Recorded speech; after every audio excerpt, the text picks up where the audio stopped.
Long before Toyota was making the Camry, it was this vehicle, the Corolla, that really put them on the map. In fact, they've been making Corolla as long as I've been around. That's right, for 47 years.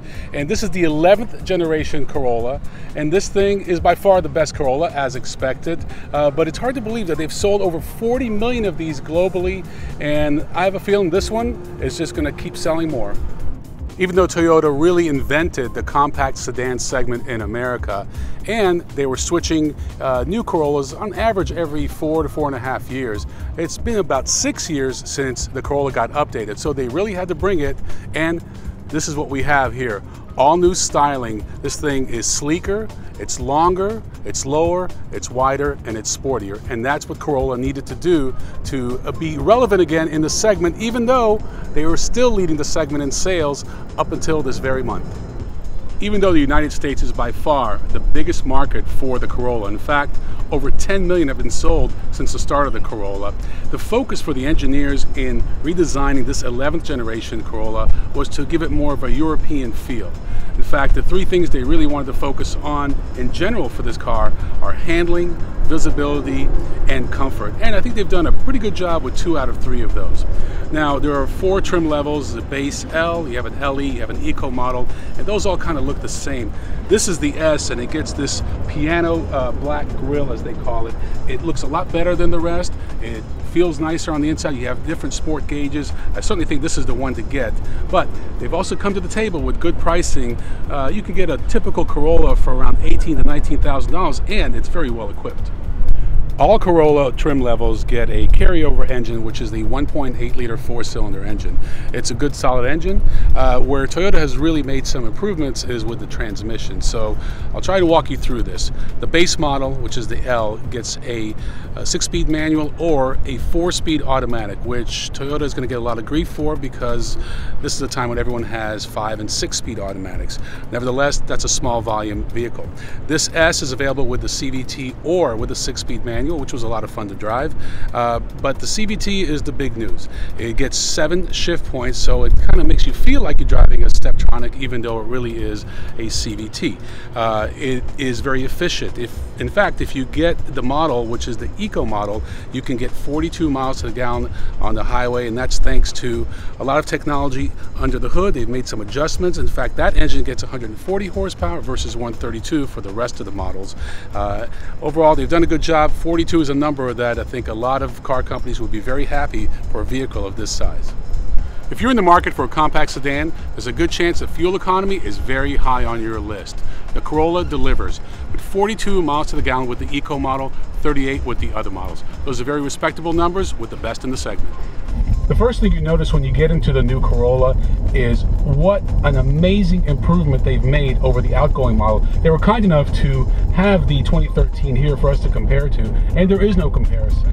No wonder a lot of people complained that this model was getting a little bit long in the tooth. Well, after 6 years, it was certainly worth the wait. This design is called their kind of horizontal dash design, and you've been seeing it in a lot of Lexus models. It really works. You have the all-new Entune system. This is the S model, so it gets unique gauges, basically 2 gauges with an information screen in the middle. The other models, the L and LE, they get 3 gauges, the third gauge being the fuel gauge. Another area Toyota needed to step up its game is in the interior quality of the materials, and again, they've done a brilliant job here.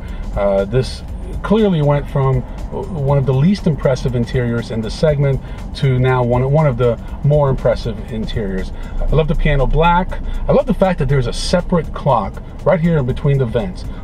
Most cars you get in, you have to look for the clock, and it's in one little place here and there. Not with the new Corolla. The steering wheel is dramatically improved. It feels better.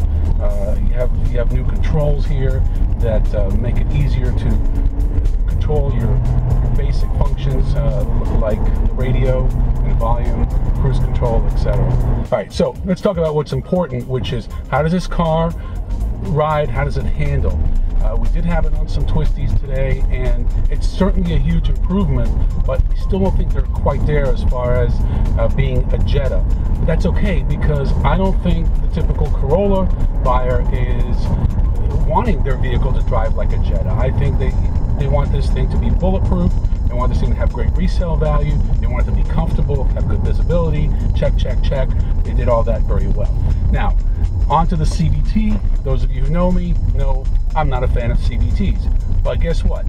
They've done a good job. What they've done is they've basically artificially injected shift points to make it feel like you're driving a Steptronic even though you're driving a CVT. Now I'm being nitpicky about this because, as we know, it's only us hardcore enthusiasts, journalists, etc., who really are bothered by CVTs. The typical consumer only comments about how smooth the car is. Regardless, they've done a good job. I love the S model because you not only get the CVT, you also get paddle shifters. So if you put it in manual mode, as I'm shifting, it actually feels like I'm driving a Steptronic. Handling was a little bit shaky. Again, much improved over the outgoing model, but it's certainly kind of floated a little bit more.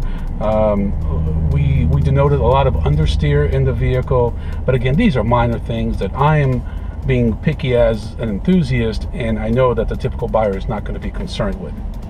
So what's the bottom line on the all-new 2014 Toyota Corolla? Well, critics are going to say that Toyota should have done more. They should have done more to get better fuel economy. They should have done more to get the engine technology really up to 2014 standards. I say forget all that.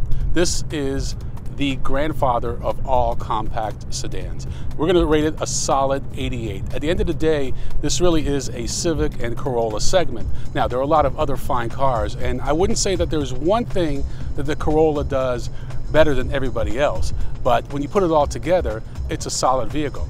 I actually like the way the Jetta and the Mazda 3 drive and handle better, but overall resale value and overall value, I still think this is one of the cars to benchmark and one of the cars to beat. You also have to consider that the average age of a new Corolla, of the new buyer, is about 52 to 53 years old. What does that tell you? Those are a lot of people probably making decisions for their children or some younger people in their lives, and they're using their history with Toyota and their history with the Corolla to make that decision. So at the end of the day, it's a safe bet, and it's just the next Corolla, and it's a damn good one.